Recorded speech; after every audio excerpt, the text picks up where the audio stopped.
Thank you. So Digital Europe program started at the end of 2021 with the adoption of the first set of work programs. Now that first results are taking shape, it is time to assess the overall implementation of the program, identify its good practices, provide feedback on experience in implementing the program, including obstacles and drivers. The conclusions from this session can be used for the interim evaluation of Digital Europe and the design of upcoming calls and work programs.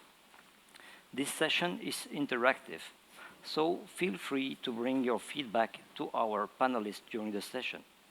You will receive a QR code to connect on slido.com, or you can go directly with your phone on slido.com and enter the code on the screen.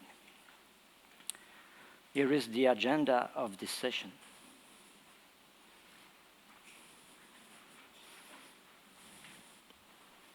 Can we switch on the agenda, please?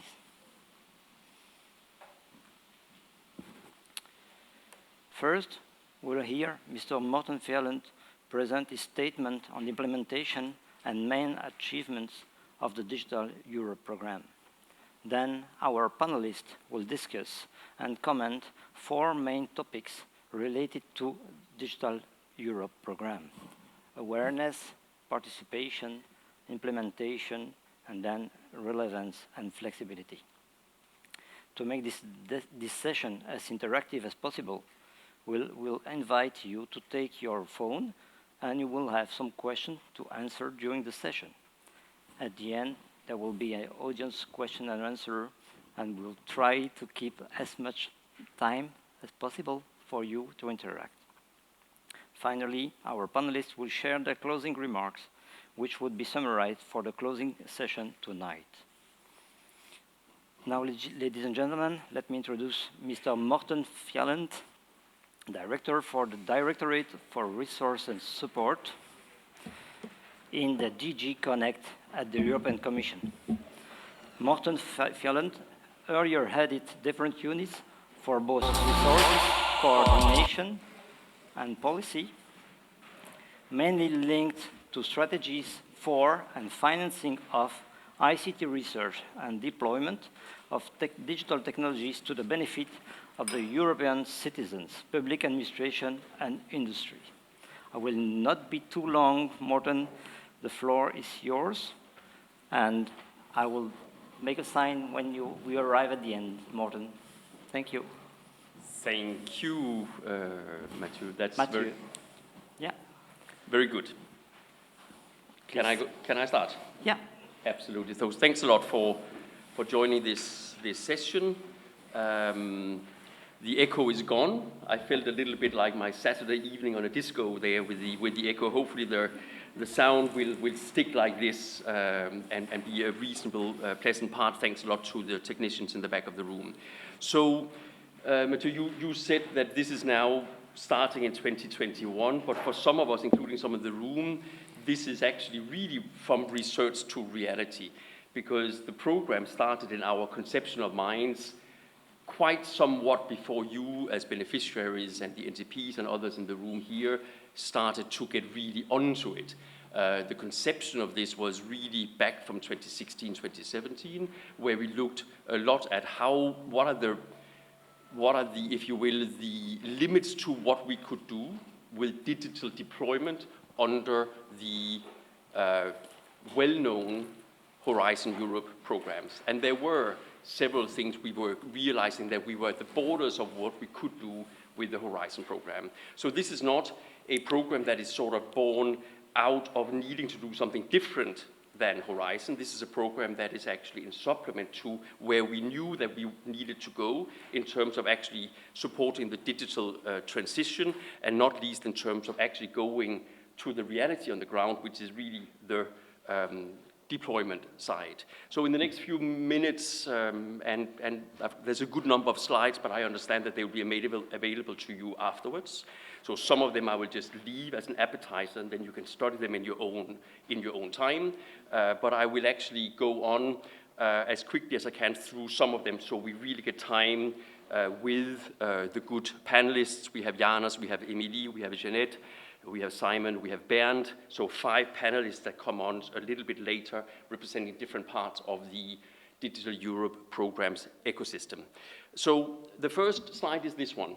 That's the one that a lot of you in the audience already will have seen. It gives you a sense, if you will, of the strategic and specific objective. On the left-hand side, in the internal lingo, SO1, SO2, SO3, etc., so the SO is for the specific objective. You can see that there were initially in the program 5 specific objectives. You can see also, and those of you who were present this morning, or can multiply yourselves in another room, there's an ongoing session also on the chips side, the semiconductor side, but that was the specific objective 6 that was being added in consequence of the European Chips Act. When this was adopted, I think it was in September 2023. So for the link between the left and the right-hand side of this slide, you will see that the implementing bodies are on the right-hand side. A couple of them we'll come back to, and there's also representatives of some parts of the bodies, not least our good colleagues from the Health and Digital Executive Agency in the room, but also of joint undertakings, which is essentially around 50% of the funding that we implement, which goes through the joint undertakings or other specific entities of that sort. The round parts in purple is a function of the fact that we have specific also work programs for the different specific objectives. Those are 4 sets of different work programs to orientate yourself towards. There's the main work program, and then there's specific work programs for the hubs, and also for the other parts, now also for the chips, as you will see there. On the implementing bodies, this is just underlining what I was indicating before. We have a full set of around 50% that goes through the joint undertakings. So for the ones of you in the room which are here mainly with a funding purpose in mind, you need to really try to make sure that you understand reasonably well the ecosystem to see where the funding is available from, under which work program, under which conditions. For this part as well, even if there's different parts of the pie, where you really need to orientate yourself is towards one single point of entrance for the funding opportunities, and that's to the funding and tenders portal, which is for Digital Europe program, but of course even more so for Horizon Europe and other funding programs under that central side. But otherwise, you really see here, usually with a good set of acronyms. We are in the Commission, so we are excellent at inventing acronyms. But even here, I also at least give a little bit of a sense for those of you with your good glasses on. In the left-hand side on the bottom, you can also see what is behind these acronyms. All very important entities that we are working with, some a little bit older, some a little bit newer, and one of them not even yet sort of fully operational in the financial autonomy sense yet, and that's the Cybersecurity Competence Center in Bucharest. But a very important part to actually try to orientate yourself towards, and is also particularly important for our national contact points, the NCPs, because this is the system that also our NCPs are part of informing you all about. On the key program characteristics, and this is the one I wanted, Mathieu, if you agree, just to spend a little bit more time on this one, because that is really the key program characteristics, which are not always that obvious, especially to newcomers to the program, and especially to individual economic entities who think that Digital Europe program is another sort of Horizon Europe program funding mechanism. It is true that we have been trying to build as much as possible on the backbone of Horizon Europe where this could make sense. That means specifically, particularly for the onboarding to corporate IT tools, where we are, this is not things that you will see specifically a lot, but it's something that means a lot to us because it means that we did not need to invent specific IT tools for the purpose of Digital Europe program. We have been able to onboard with our good colleagues from DD Research and Innovation on the IT tools, for instance, for the main proposal submission system, and also, as I mentioned before, for the funding and tender opportunities portal, and also for the participant management portal. Those are important things, which also means that you pretty much have a user interface that you are used to seeing. Otherwise, it is really going from the top right hand and going clockwise. The strong deployment focus is also something that I would underline, because this is linked to the award criteria being relevance, being implementation, and being impact. So the main difference here from Horizon Europe is that digital, again, focuses really on the deployment side. Then there is something which some of you, admittedly also a little bit painfully, have needed to get used to a significant extent, and that's the security features of the program. And this is not something that is just a nice to have, this is something that's absolutely a need to have, and if you think it's a little bit difficult, better continue to organize yourself well for this particular area, because these security features are there to stay. It is linked to the security review process, launched for proposals above the threshold and considered for funding, in which for security sensitive elements there will need to have been detected, and we need to finalize then the security review before the grant agreement signature. The same goes for the ethical issues. This is something also quite well known from Horizon, but with a different sort of element or instigation for Digital Euro program, and the same very much goes for ownership and control checks, also a feature now known from Horizon, but where for two specific articles of the Digital Europe program implementation. You have Article 22.5 and Article 22.6 for the aficionados of the Digital Europe regulation. Those are the two central articles to be orientated towards. This could be a special session just on ownership and control. We will not do that here. It's really a heads up to you. There is something important for you to be aware about, and some of you already know, and you will see in a moment how we are using this part, including also for the guarantees part. But before we do that, let me just have this one set for you just a couple of seconds. It goes overall through the applicants' numbers, the grant numbers, the numbers that we have on grants signed, and also, of course, then the number on overall investment. And those were numbers from 2021 until the end of 2023. So a program that has come off from the start, it's been going fairly well, but we are still only around halfway, so those numbers quite obviously increases with every single call that is being launched. The next one, and there I will look carefully to Mathieu and manage my intervention by judging Mathieu's facial expression, because this one could be long. So I will simply leave it there. It is going into what all we have managed to accomplish in terms of all onboarding, in terms of the calls launched, in terms of the national contact point having been established, in terms of the guidance issued, which has been really very significant work for the Commission internally to make sure that there's the right guidance documentation for all participants, and then the different also measures on the security side. This is the one that we could spend a whole session on, and which we will not, so I will leave it here. I gave you the two key articles, 12.5 and 12.6. I also pointed to the fact that there is a guideline issued for participants, which is really the major heads-ups, essentially just to make sure that economic entities and other institutions wanting to take part in the program are very well aware on the different guarantees needed, including also for foreign control applicants requiring to demonstrate that control over its structure and decisions is not preventing them from performing the action.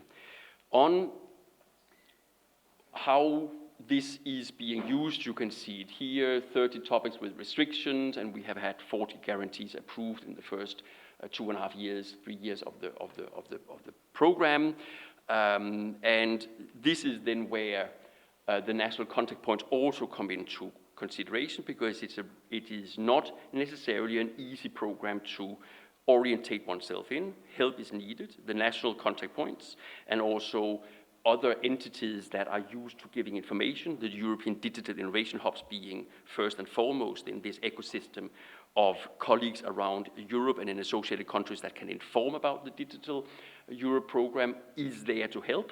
It's a growing community. You will hear from some of them in a moment, and I will simply just point here to one specific measure that we have just launched. We have just evaluated a so-called cooperation action on support to the NCPs, which is not necessary for funding the NCPs, but meant to fund tools that the NCPs hopefully can put to further use to inform even more about the program and get even more interest and participation in the program. So then also for the 2 slides that I will simply leave you with when you get access to the slides, the program is only as good as its implementation, but it's also only as good as it starts to show real actual results. Here you have, in quick succession, some of the main ones. The famous one, if you will, by now, compared to where we were 5 years ago, is clearly linked to the Euro high-performance computing capacity, now with procurement of 9 supercomputers, 3 of which are now on the top of the world, also in terms of sustainability dimensions. We have also, very importantly, and there's other sessions today that has pointed to the European Digital Innovation Hubs, and one of the good panelists in a moment will also be able to come into this part. We have 90% of Europe covered with the Digital Innovation Hubs, where there's sort of the concept being that there's help inside working distance, if you will, to test and experiment and roll out digital solutions. We have the national cybersecurity centers for coordination in member states, and with member states also established. We have the new master's programs for digital skills, also established, also with good help of our colleagues from HADEA. And then we have, as one example, also the European Digital Identity Wallet, having advanced quite a bit, coming soon to a wallet near yours. So this is what I wanted to set out from the start. Mathieu, not going ridiculously over time, slightly over time, but hopefully that was okay, interesting.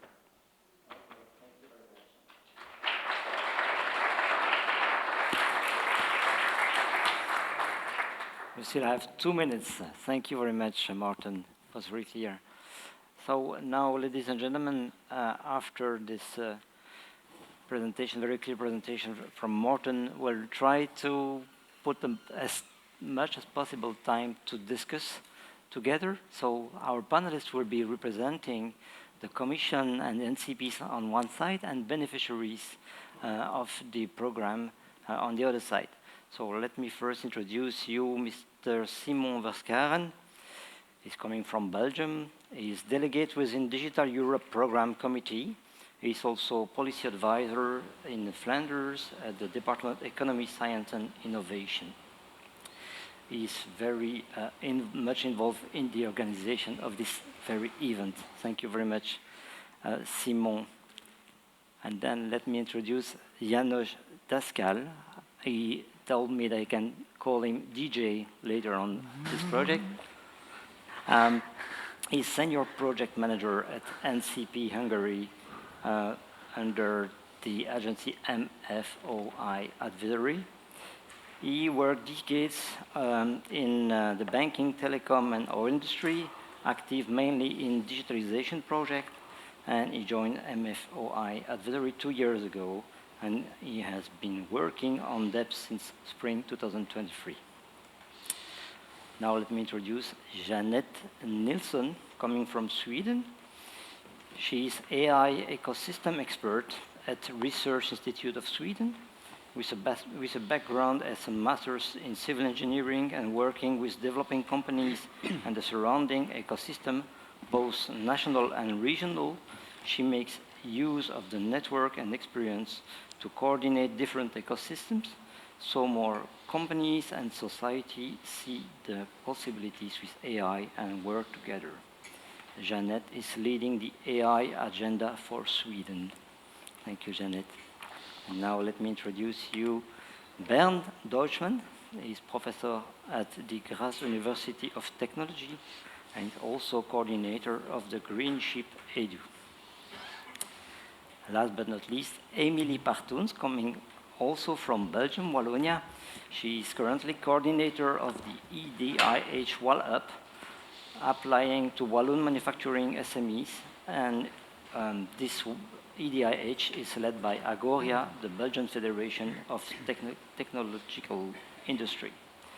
In the first years of her career, she was coordinating research promotion activities during the Belgian presidency of 2010, and she has been then consulting on public acceptance for infrastructure projects. Welcome, Emilie. Thank you.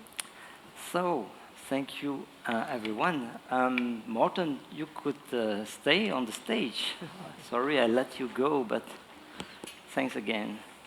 So you have a microphone on your chair, Morten. Great. So, our first subject will be awareness. But before letting you reacting, dear panelists, we will have some questions for the audience. So please, can we send the next slide? I will take.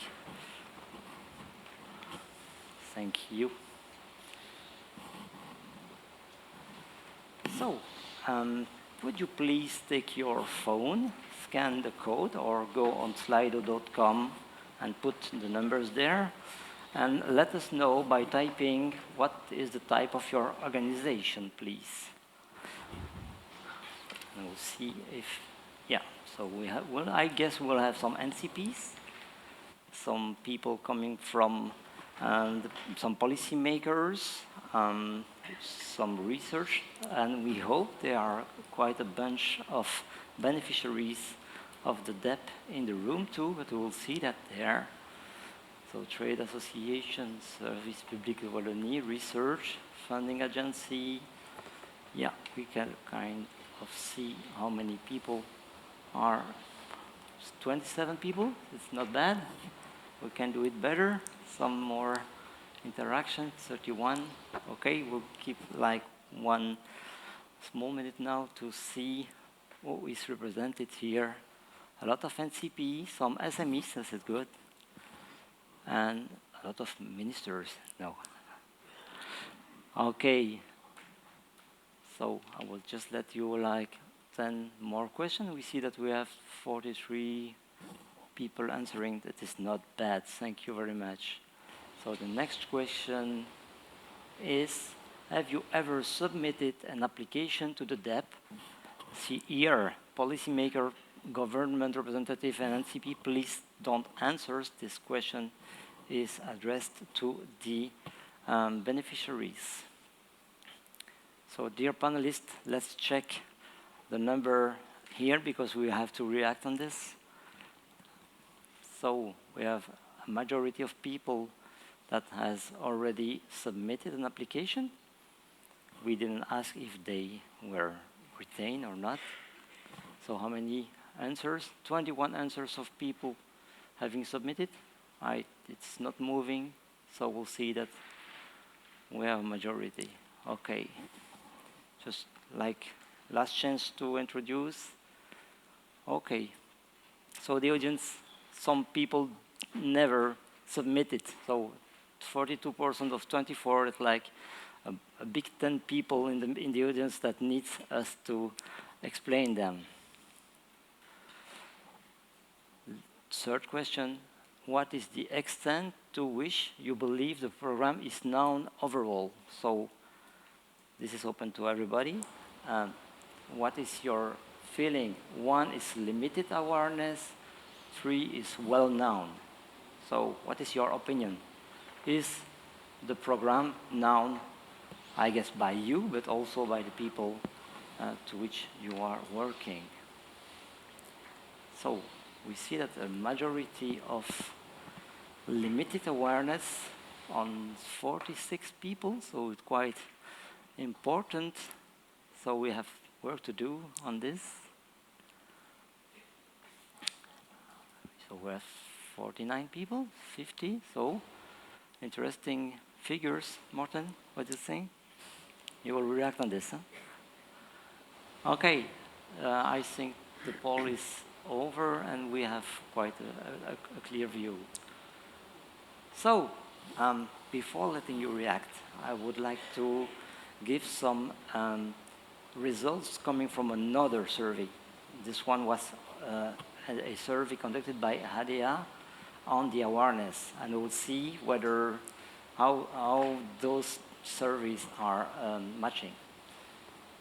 In the communication and funding opportunities, we see that 48% of the beneficiaries of the Digital Europe program first heard about the funding opportunities for their project via the European Commission funding and tenders portal, and another 40% by contact with local, regional, or national contact points. So we see that there is some correct information there. 93% of the beneficiaries of the DEP consider identifying the most appropriate EU funding program for their project was easy. So once they are in the platform or once they connected the NCPs, it was easy to find information. So this is very interesting too. So maybe some reaction on that. Morten or Simon, do you want to react on those polls? No, I completely agree with the fact that it's not well known yet, Digital Europe program. So I think it started out in 2018 and it really launched in 2021. And me, myself, personally, I'm privileged to work in a department, in a ministry, that has both the science, the economics, and innovation all together. As I heard on Commission level in other regions, in other countries, it's more separate, it's more like science on one side and economics and innovation on the other side. But at my department, we take it all together. So we also have good contacts with RTOs already for the Horizon Europe program, for example. And we really notice that it doesn't come from its own. We really need to have extra action, extra attention for communication, for getting the knowledge to the people, to the beneficiaries, to the whole pool of possible organizations that can participate in the program. And it's also that's seeing that it was still a little bit unknown and there was still a lot of margin to grow there. I think we were one of the first regions to appoint a specific NCP specifically for the Digital Europe program. Even well before Digital Europe program, the National Contact Points network for Digital Europe program was launched. So, and that really helped. And we see that now already in the results of Digital Europe program, that Flanders is one of the front runners for getting at least the number of money flowing back. And I think that's really specifically because we really focused on getting the knowledge and getting it known to everywhere. And also this NCP role, of course, is also a kind of oil in the machine to really make it run more smoothly and getting people to us. So there's definitely some work there. But also from my side, I can say it works if you put some effort into it. Okay, thank you, Simon. Very interesting. Morten or Janusz, do you want to react? Janusz, what is the situation? Just a sentence. Based on my small survey, most of the stakeholders think that they know everything. But based on their questions, it's not the case. And it was interesting to see that, for example, 93% of the asked surveyors thought that they got the answers, they know everything. But it's not the case. When we go deeper, when we start the project, we realize that we are just in the beginning of knowing this program very well. So I can reinforce what was mentioned, that there are countries who are way ahead of us, and we have to develop a lot regarding the knowledge, regarding the awareness of the program, especially in Hungary. Okay, thank you, Janusz. Maybe, Morten, let me just give one word to every one of our beneficiaries to know how they learn about the DEP, to know if it fits with with the results of the survey. Janet? I also like to talk about the ones that we never reached to. I mean, Europe is an industry continent, and we work a lot with small companies, and they are subcontractors to the industry.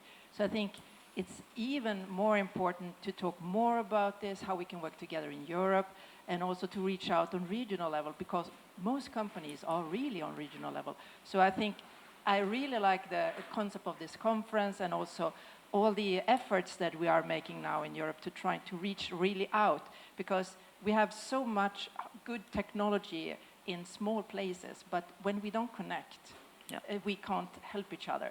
So I'm thinking this program and even more flexible programs would even strengthen this. Yeah, we'll come back on that later. Thank you, Janet. Bernd, what about your perception, and how do you learn about this program?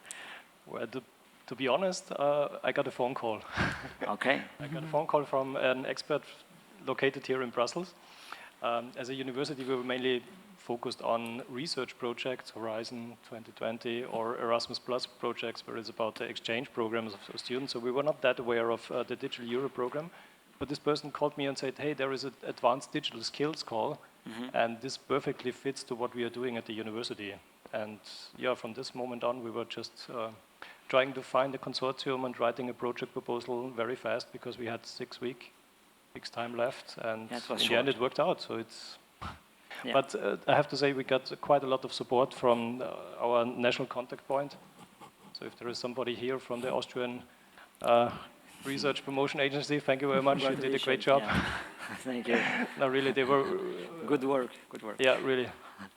Because usually when you're attracting such a project, you already have a consortium, you know how to write the proposal and everything. And as I said, we came very late, so we got all the information then very short. Yeah. But yeah, it worked out. Okay, thank you. We come back on this short term to answer maybe the call later. Yeah. Emily, how do you call about how?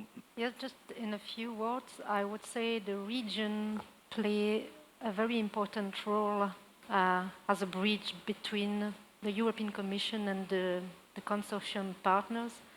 I can say in Wallonia we have a very good support, also in awareness, and also to support, to push, to give the dynamism, and that helps very much in the awareness and in the decision that beneficiaries can make to go on. So Morten, what do you think about that? No, so thanks a lot. And as you said, Mathieu, when you saw the figure on the screen before, so that's a little bit can give room for some reflection, but it's also with communication an issue always to open many channels, and even when you try to open many channels, not everybody tunes into the same one. So I think, frankly, that's also why an event like this one is important. That's why it's so important that we have NCPs on stage, but also in the room. That's why it's important that we have our good colleagues in the digital innovation hubs. That's really part of spreading the gospel, if you will. But it's also part of not also being realistic that the key performance indicator is not to get this number up to 100%. It's not about a well-known program to everybody. It's an idea that we certainly need to make sure that we reach the right people who are really interested and should be interested if they don't already know about the Digital Europe program.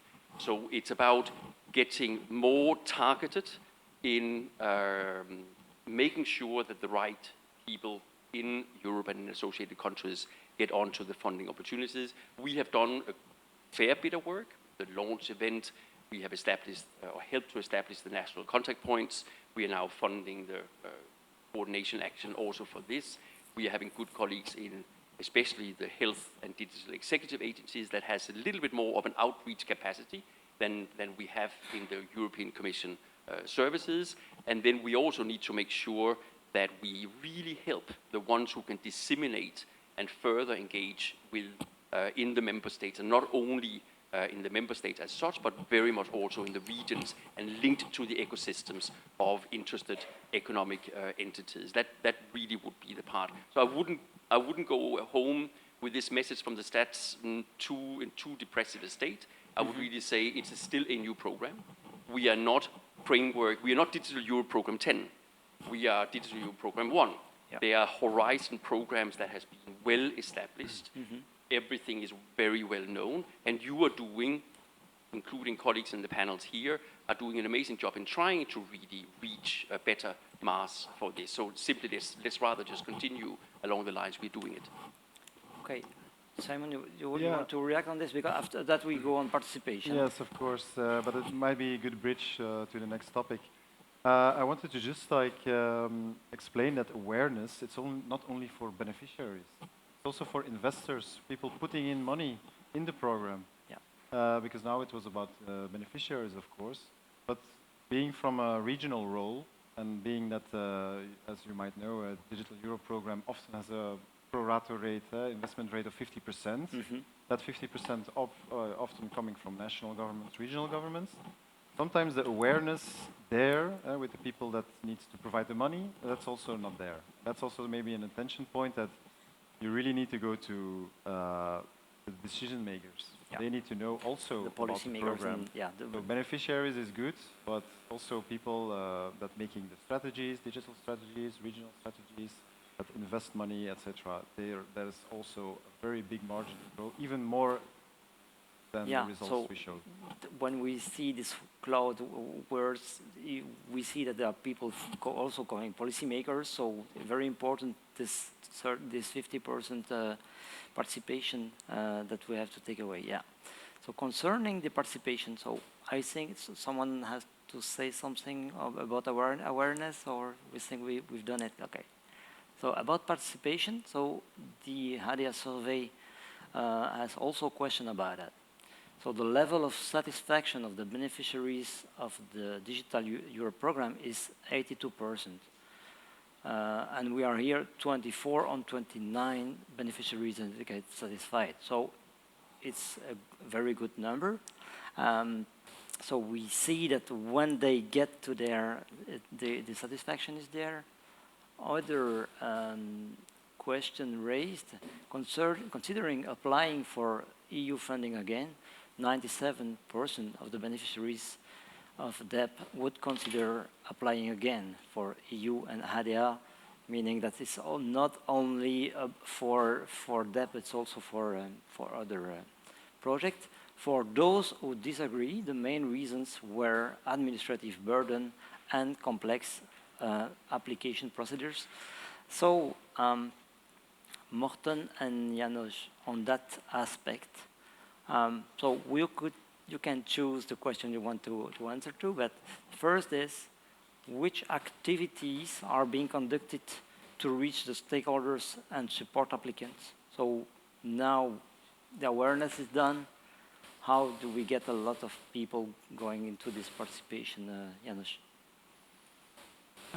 As you mentioned already, our company, MFOI Advisory, was established just 2 years ago, and we were nominated as NCPs last May, if I remember correctly. So it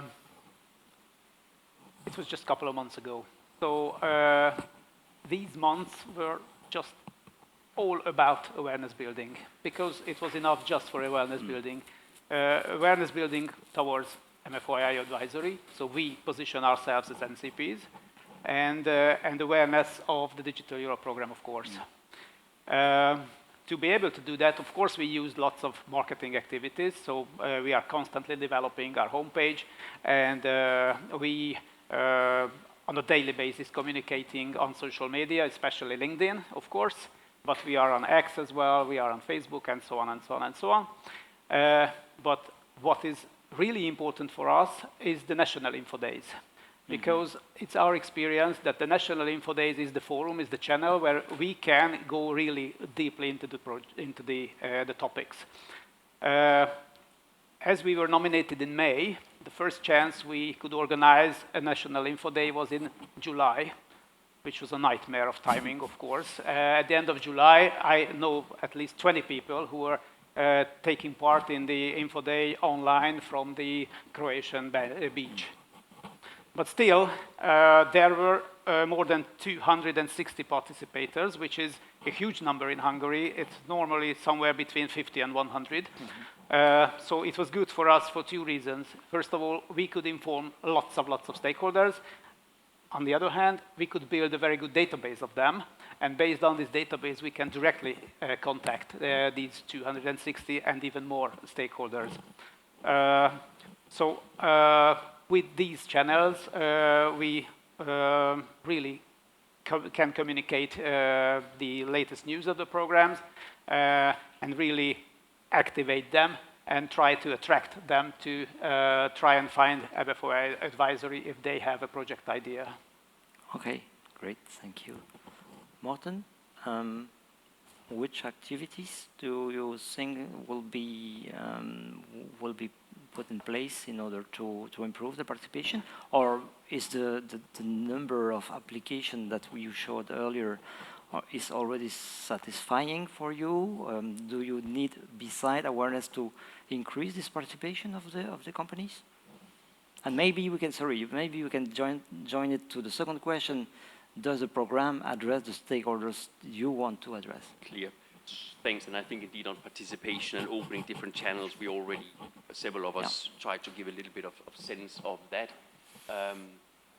That is then linked to whether we have satisfactory participation. In some calls, we have more than satisfactory participation because there's even an oversubscription on that. And then at a given stage, when the oversubscription becomes too dominant, then of course it's a little bit of a question of whether that's an economic cost to the ones who are putting proposals forward. So that's a balance to be found. Yeah. I think in also some parts of the programs, we could on occasion have better prepared ecosystem so that we would actually attain better participation rates. So it's not a one size fits all. It really depends on what is it that a specific topic is trying to fund, how well is the economic entities around the interest for that specific topic, how well is that being prepared? Have we actually been out to inform early enough for individual economic entities to get prepared, to start to form in conversations with others, something that could look like a good proposal? That's really the part where we need the NCP specifically. We need the cross-border part also, interests with economic entities getting together. And I think it's more a targeted part on this that we would need. That is then linked very much, not to the participation part, but to the stakeholder side. I do think we are doing decent efforts to have good contacts and communication with the national contact points. I do very much think, and hopefully colleagues close to me here to my left-hand side, not least, will also agree that we are trying with the program committees also to have good engaging outreach to the program committees, because that's really where we can get this feedback from. The last point I wanted to mention is that the feedback is really also about results. We need to make sure that we do not make the mistake of not communicating the results. We need to communicate the results, because the program and the funding for programs doesn't come by all having very nice colleagues around in the national contact points. It also is a question of reaching the ministries of finance, the ones that sits on the budget part, because there is a competition for funding. We need to make sure that this program actually, with the results that already attained, with further results over the next years, will continue to be in a situation where we can really see that there is a good result for the European invested monies in this. Okay, thank you, Morten. Maybe is it time to put some question from the audience on the big screen, please? So we already have 3 questions with 3 likes on the first one. Why is there no focus on usability in accessing the DEP? So PDF work programs are so 2010. So this is a question of usability or of UX. So Morten's question of quality maybe of the presentation of the communication. Do you have? So the question is there. I don't know if you want to react on that, Morten. It's a question. You told us you maybe it's one of the answer maybe comes from the fact that you use the platform from Horizon Europe. This increased the speed of implementing this program. So, but you cannot have speed and maybe having like those kind of things. But maybe someone want to react on that? Yeah, maybe. Simon. No, one of the most insightful things I've done recently was applying for funding. As a policy contributor, policy advisor, it's easy to say to a possible beneficiary, "Oh, just apply. Yeah.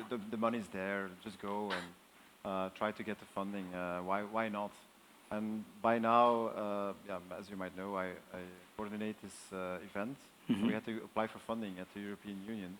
It was actually quite easy process because it was sure that we would get the funding. But even then, you get lost so easily. It's with all the terms, the acronyms, the PL signs, the FL signs. It's just sometimes I was literally laughing like, oh, who comes up with this stuff, you know? And I think there is definitely room for improvement. And it's good to start soon. I wouldn't want to wait until 2022 to get started. But it just doesn't feel very usable or... Yeah, okay. This is feedback. We have to take feedback, so we note that. Another question, why is there... Oh, it's a change. How can national funders better synergize with DEP? Oh, Martin or someone want to react on that? Martin, it's a question of synergy between programs. You already told us that there are already multiple, at the EU level, multiple DG working together.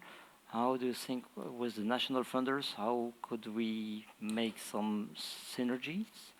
So thanks to Lasse from the Research Council of Norway. It's a very, very good question. I think actually it was so good that there was a whole session spent on that before lunch. Sure. And my best advice on that one would actually be to go in and catch the recorded session because our good colleague Walter van de Velde was giving introductory not only to synergizing, if you will, with national funding, but also synergizing with other funding programs. I really thought that was a particularly helpful session, and I don't want to add to what Walter was saying this morning. So Lasse and others catch the recorded session.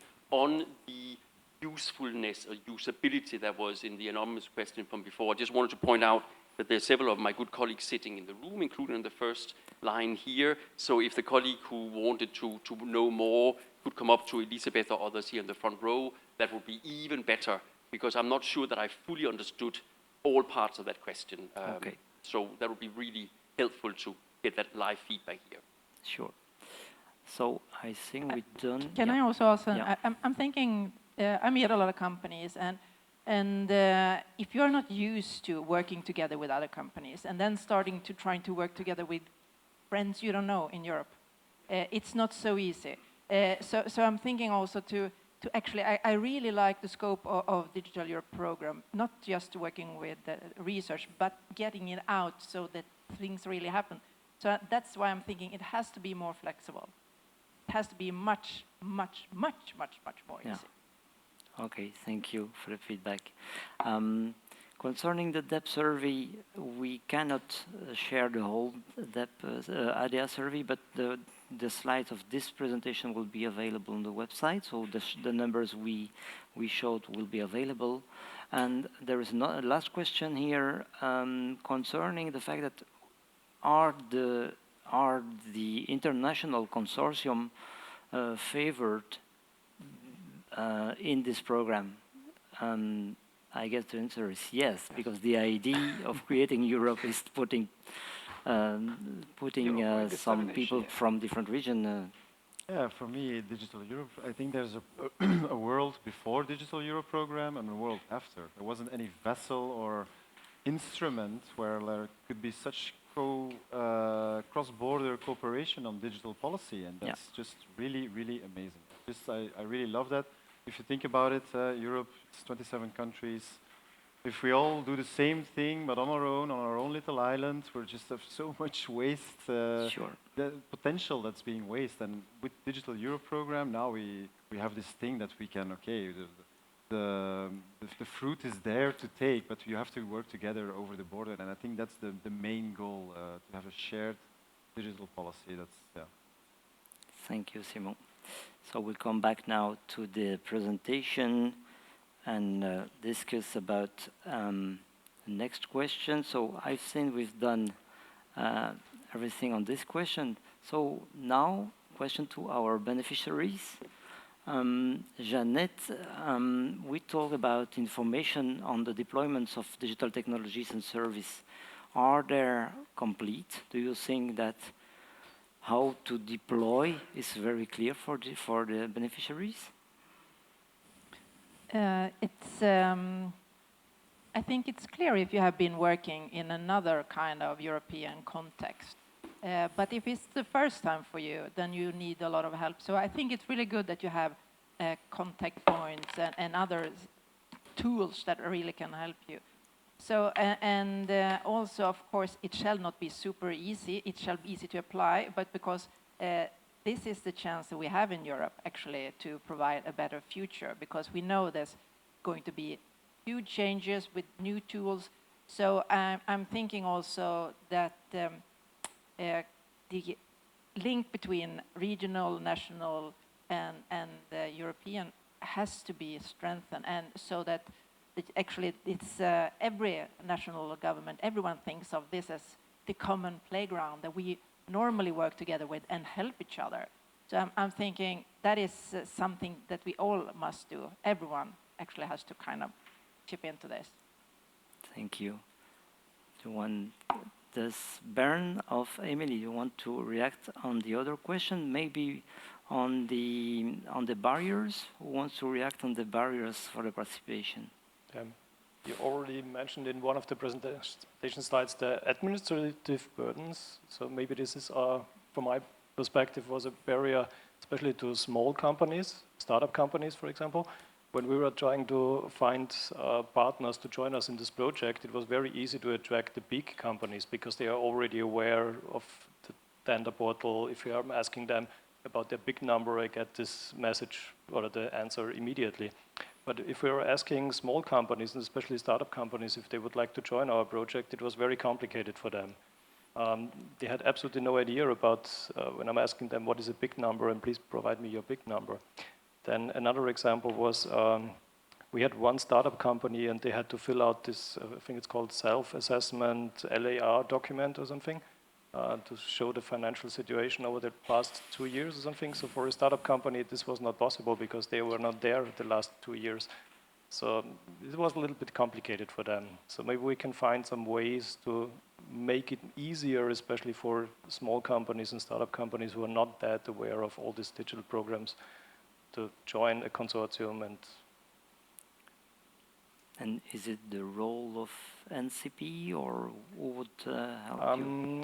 Yeah, the first questions already comes to the project coordinator, and I'm also not the total expert in this project, so I was then transferring this message to our national contact points. Yeah. And then I said they were very helpful. Okay. Yeah, but usually they are asking the project coordinator. And Thank you. Emily, do you want to react on the efficiency or on one of the other questions? Yes, on the barriers to participation in the program, I want to go back to the co-financing issue. 50% is a pretty challenging format for the beneficiaries that needs us to be creative and solutions-oriented too. I have to say we are in a very favorable situation with regional co-funding of 30%, then 20% from the beneficiaries, from the consortium partners themselves. But it implies also a big risk for us to do so. And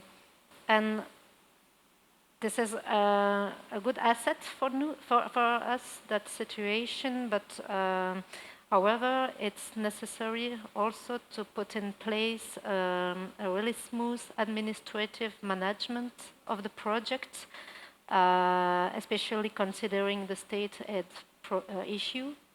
and it also implies a good communication, coherent for the SMEs, what is and is not covered by this aid or not. At this stage, it's difficult for me to imagine a situation where SMEs put more in the table for being beneficiaries of the program, when we know that many of them are not yet able to identify the potential of application of new technologies in their activities.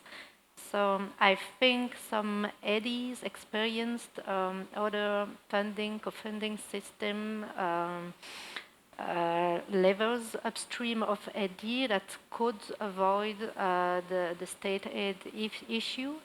But whatever we envisage, I think to support the hubs or any other structure, the important thing, in my opinion, is to keep the legitimacy of the region and not to lose the visibility on the involvement of the region in the program and in supporting the structure and the partners. Thank you, Emily.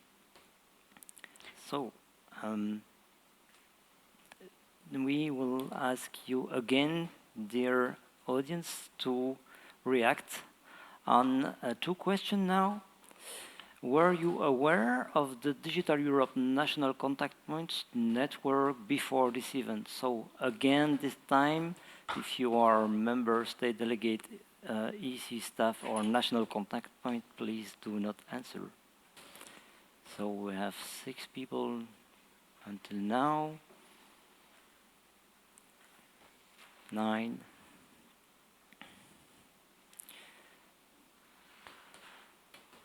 So we had, I think, 24 people earlier that were not working for that were beneficiaries, potential beneficiaries. So it seems that we have a 2/3 awareness of the NCPs. Is our survey. I guess we can stick on this one. 1/3 of the people didn't know the national contact points. And another question, do you find all necessary information on the funding and tenders portal? So please, if the same people that just answered, please could you tell us if you find that the tender portal and the funding is sufficient enough and pretty clear. So the poll is active. See if you have something to say, spread the word. No? No reaction? Could we say that everything is clear? Yes, well, yes, there. We should have put it there. Yeah, okay, so leave there. We get some now. Just quickly this question, do you know your TEP NCP? So we have, No. Yes, again, this is clear. We'll go quickly on this one too then. Same amount. So they know there is a DEP and they know who it is. And last but not least, how do you fulfill the 50% of financing that is not provided by the Commission? Please tell us this information. This might be interesting. We heard Emily telling us that we were 30% by the region, 20% by the beneficiaries, by the consortium. Yeah. No clue, thank you. So we have RRF coming back. We have found funds, difficulties. Oh, we have VCs, interesting. National co-funding and regional funding. Organ harvesting, so we have some. Okay, interesting. We have funny people in the room, thank you. We get your name. Okay, is it sufficiently interesting, Morten, I think? So want to react on this one, Morten, or Or how do the people co-fund? Is it a topic at the European Commission? This question of who should co-finance the debt? I think it's extremely important topic in the sense that it is a relative novelty on this part and a key feature characteristics of the program. Also that we are leveraging the investment from the public coffers with this way. I wouldn't want to attempt to comment on these parts, especially the organ harvesting part, but for all these parts, I think actually possibly others on the panel would be better placed to talk about the difficulties on this side, because that's really where the Commission is very interested more in listening to the stories on this part, because the program objectives is clear, but then you are the ones who, with part of the answer to how do we then get better at this. Yeah, but we see, Simon, we see that own funds is quite clearly also one of the top, the way to co-fund. Huh? Yeah, but that's not going to last. So own funds at one point, some university or some RTO will say, yeah, now it's enough. We don't have the coffers of co-financing money available. So, and we hear that now, by the way. So some institutions will say, okay, we find it super interesting, the calls that are coming up, but sadly, it's over. The money is spent. So that's one side. If you go to own funds, that's not going to last forever. From the other side, and I'm not talking about SME support or procurement at the moment, but really for the grants, 50% co-financing for the grants. A lot of, of course, they, in the end, obviously they end up at regional or national governments to ask, can you also support us with 50%? And that's for me the main, I think, that will make the Digital Europe program work or fail. If all governments involved really have an idea on how to do this. For example, I like to refer to the Netherlands, where they really have a Digital Europe program fund. And you have a procedure where you can apply, and if an organization wants to join or wants to participate in the Digital Europe program, they can apply on one side for the Digital Europe program funding, but also they have a way, and a real clear way on how to get it at the national government. And now speaking for myself again, for the regional government, we don't have this fund yet. So it's always wheeling and dealing, parallel discussions towards my minister, towards the beneficiary.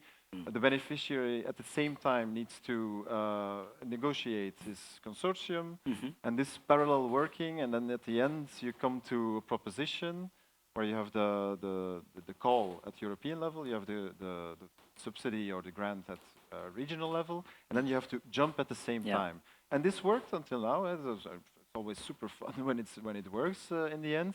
But at the end, you're thinking, there should be a more clear way, a clear path forward, not in parallel. You just see from afar that it doesn't work for beneficiaries. If they have to negotiate on two sides, it's the quality of the proposal will deteriorate in the end.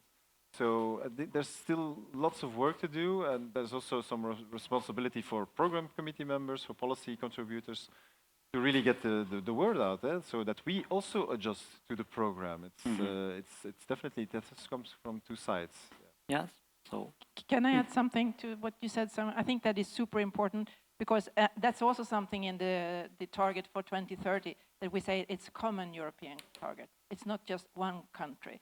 So if some country cannot put in the extra money, and we have good companies there or good research, they will not be part of this common developments. I think that is super important, that we kind of everyone understands this. This is something we have to do together, every country. Thank you, Jeanette. Okay, we can switch. Yeah. Just if I can add something, it's interesting to see the different formats for funding in the different structure.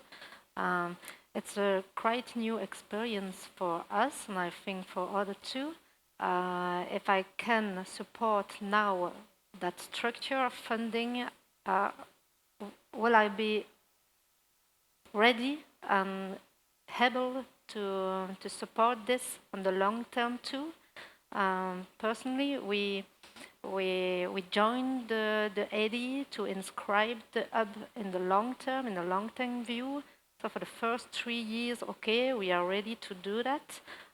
We have to be able to question the result at the end, and also right now. But it's also important to see things are running so fast and are changing so fast. Can we do we have the flexibility to rearrange the things, to reconsider funding, and what are our needs in the long term? That's important also to question the audience in a long-term view, I would say. Thank you, Emily. It's perfect transition. We try to quickly go through implementation aspect, and we come back on flexibility after that, if you want, because you were asking about flexibility. So time is, we started a bit, it's a bit delay. Morten was short, thank you, Morten, but nevertheless, we have to rush a bit for the end. So maybe we'll have to only take one of those questions.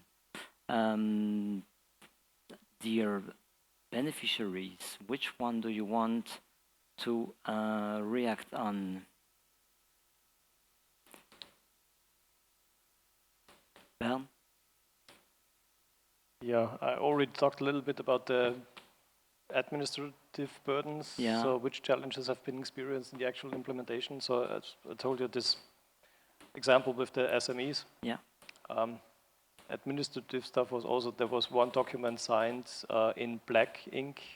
So we got it sent back because it has to be signed in blue ink. So I don't know how important this should be. In the digital world, maybe a digital sign should also be okay in the future. So just 2 examples of the administrative burdens.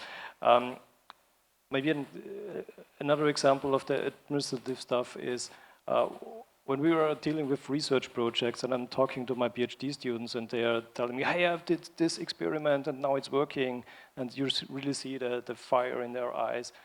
And I tell them, wow, super, perfect, but please don't forget, we have to write all these timesheets. And then you see, so I know it's important to have a documentary of all the hours that we spent, but I think it's more important that we are focusing on the achievements and what is the outcome, and not how many hours have we spent on the outcome. So this is also something. In terms of KPIs, so maybe KPIs I think are very good, but we have to promise something, and then in the end we also have to prove that we were able to fulfill it. But I think it doesn't matter how many hours we are working on that. So the outcome should be the most important thing. Thank you. Maybe to finish on a positive aspect, to Jeanette or Emily, do you have a best practice, something that worked well, and you say you want to share with everybody? Yeah, but first I would like to react just in a few words on the a success factor of the implementation is for me the good collaboration we are encouraging to do within the AD. And on that point, the European Commission is really encouraging the consortium to do so, and that's a very good success factor. Then on the challenge we have been experienced, I would say on the skills and training side, we are currently building strong collaboration with the competence centers in our region, and I think it's likely to encourage the development of really good collaboration within the region. That's really good. So it's positive. Thank you.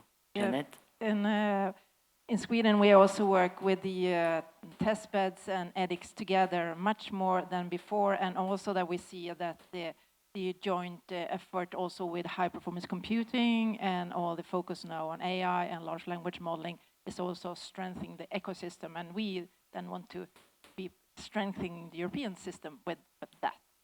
Okay, thank you. So, normally had question about flexibility and relevance, but I don't see them. Did they disappear? No. It's not a problem. We have time enough. I was just looking there. Oh yeah, there is it. So, Simon and Morten, in this rapidly changing technological context, is the program flexible enough to respond to the recent developments? You talk about the CHIPS Act, so we have this this objective that came, specific objective that has been added on with the CHIPS Act. Are there a general change in the organization of the debt?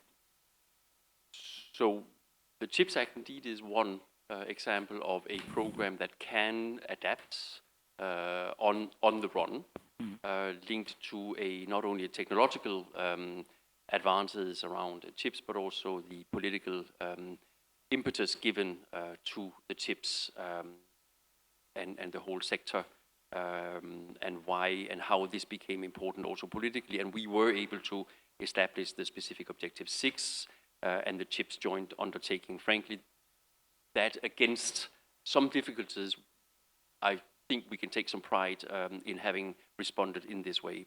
A second example I would give is in the program's flexibility, if you will, is around cybersecurity. In Russia's war of aggression on Ukraine and the threats including increasing threats to member states. We've had the EU Cyber Solidarity Act. We've had the Cyber Emergency Mechanism coming into place.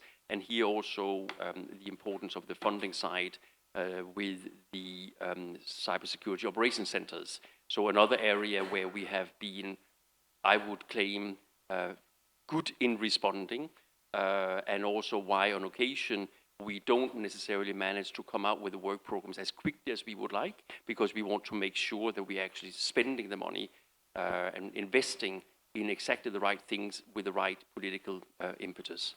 The last point I wanted to give is on the digital wallet, where actually while we still had the legislative process ongoing, we managed to fund the pilots and specific technical work on the wallets on that. So those were the three examples that I think spring to mind specifically.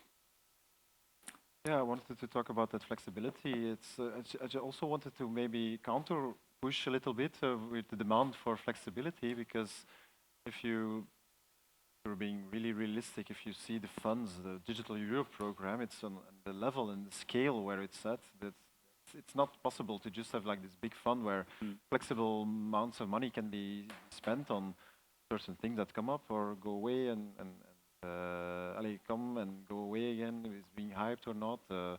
But when you see at the Digital Europe program, how it's built, it's really focused on the base technology, supercomputing, cybersecurity, chips, for example, AI. Yeah. We know that this will be important. It's not going to change. AI is not going to go away, or cybersecurity is not going to become unimportant all of a sudden. So I think it's normal that this Digital Europe program is consisting of big blocks that might not come over as super flexible in the end, but I think that's good. And I wanted to also say that, like, also if you want to, I think where the flexibility lies is at the smaller funds. It's where you go down the level, the regional level, national level. There's still a lot of possibility to go flexible, and also there is some flexibility towards cascade funding, etc. Also in the Digital Europe program. But I think it's okay that there's like that it's a steady building. If you want to compare it to something, that's like the blocks are there. The blocks are important. It's not going to go away anytime soon. So should it be hyper flexible? No, I don't think so. And it's good that maybe also in the long run, beneficiaries know what's coming up. That's maybe reassuring. The data spaces will be important tomorrow. So, and all the different topics in the Digital Europe program, I think it's well selected and stable and maybe good. But of course, it can be added on with cascade funding, regional, national funding, etc. Okay, thank you very much. So we are running a bit out of time. So sorry, dear panelists. Dear beneficiaries, I will have to skip this one, but I let you keep your last thought for the last takeaway thought in 2 minutes. Maybe we can come back to these questions before coming to the closing remarks. When will the digital dashboard be made available to NCPs and others? I think it's kind of question we also heard. Is there a question now? Is there an answer to that? If you allow me here.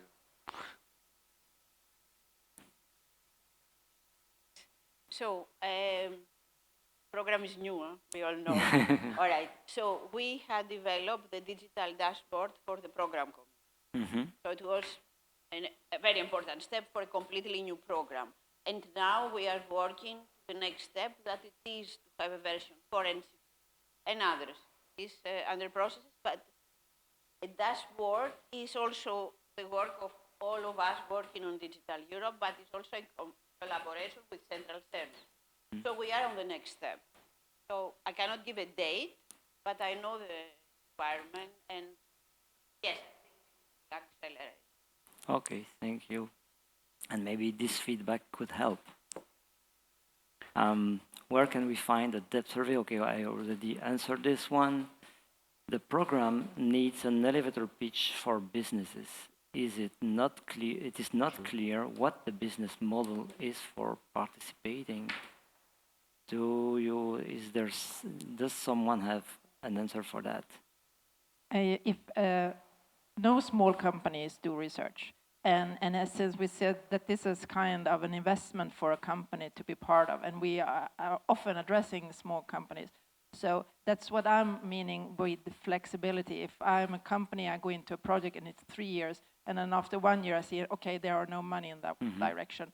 I want to go in that direction. Then it must be flexible. But I agree that the pillar must be split, so we don't kind of wobble all over Europe.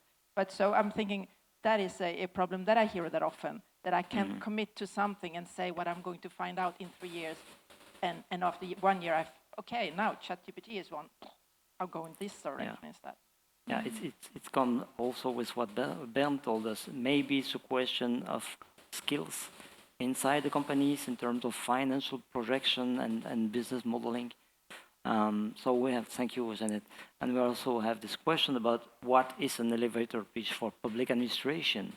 So I guess maybe you can help us, Simon, on this one. But yeah, public administrations has also to project themselves and to see things as something they could pitch to some depth. I can only agree with that. That there's definitely a margin and a way to grow there with public administrations. How you do that, of course, that's a big question. But what I do know of government and change, you're not going to change government by cutting or something. Just going to say the same, but it's going to work way less. So that investment, you want to digitize, you need money for that, you need a project for that, you need to have people working on that. That could be the pitch, I guess, there. Yeah, so maybe public administration could also receive some teaching on pitching. Okay, thank you very much. So we will finish this session with some closing remarks. So we will have to be short. So I'll let you, Emily, maybe give your 1 minute or 2 sentences remarks. Yes, just a small remark, a closing word. I would say the sustainability of a project is a mission in itself. So given the administrative burden, the relative novelty also of the program, the format, it's really short, that first period to get results, to achieve it. So our wish to continue is really strong, and we have to know very, very, as early as possible, what are the criteria, the condition to go on. Yeah, that's my closing word.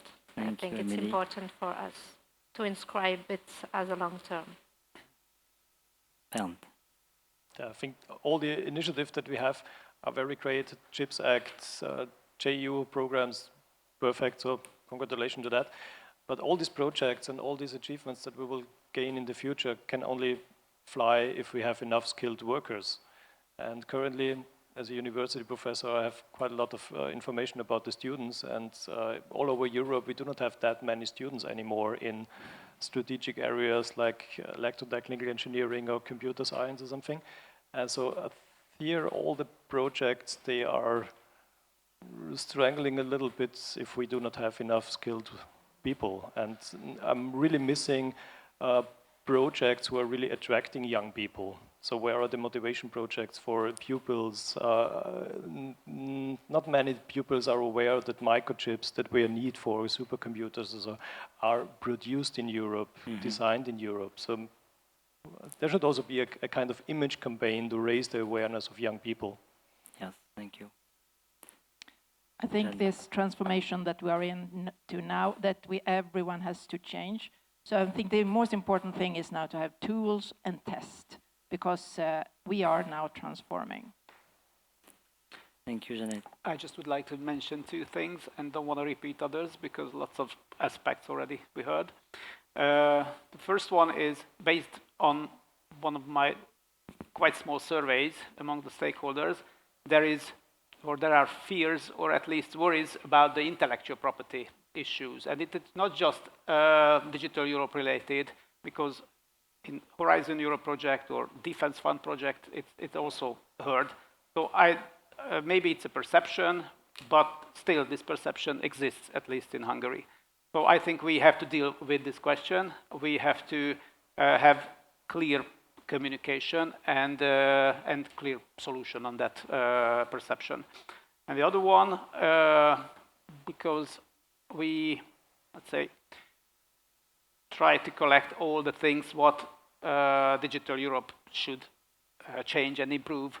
But from our side, I think what we have to do is to create much more and better quality applications. To be able to do that, we have to build a kind of a well-oiled machinery in Hungary, which means that we as NCPs have to be in the center of a machinery which from the collection of all the information towards the coordination of projects to cooperation of consultancy companies who have the competence and capacity to write the applications.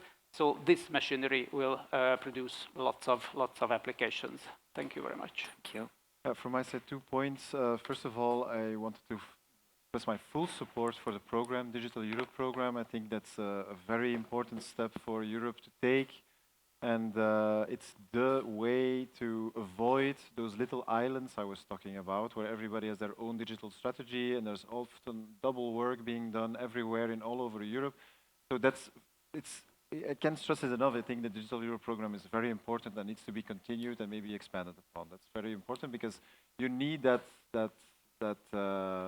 bag of money, so to say, to make people work together. That's just, first of all, very important. And my second point would be, I think for the next years, for the Commission would be, and also for the regions, everybody involved, that alignment with digital strategies, regional, national strategies, and then the funding that comes with it and the procedures that to get to the funding, that will be the key to really have a successful program. Yeah. Convergence, okay, thank you. And Morten, you have the last word. Thank you very much. And I couldn't agree more with Simon on this particular part. I wanted to underline only the fact that this is a new program, as Elisabeth, my colleague, was also saying before. We are 3 years into this program. Frankly, not too badly for the results that has been obtained so far. But don't think that this will come naturally as a continuation. We really need a very continued strong support, including also in the competition for funding that would be overall for different funding programs. So when we think that we are on the right track, make sure that you all continue the support for these parts. And you have done that already very well today. I think, Mathieu, if you allow me just a word of thanks to you, but also to the panelists, not only for having been part of this today, but also for the continued support that you are all giving us. And thanks also to all organizers in the room for this particular session. Thank you, everyone. I request an applause for the panelists, please.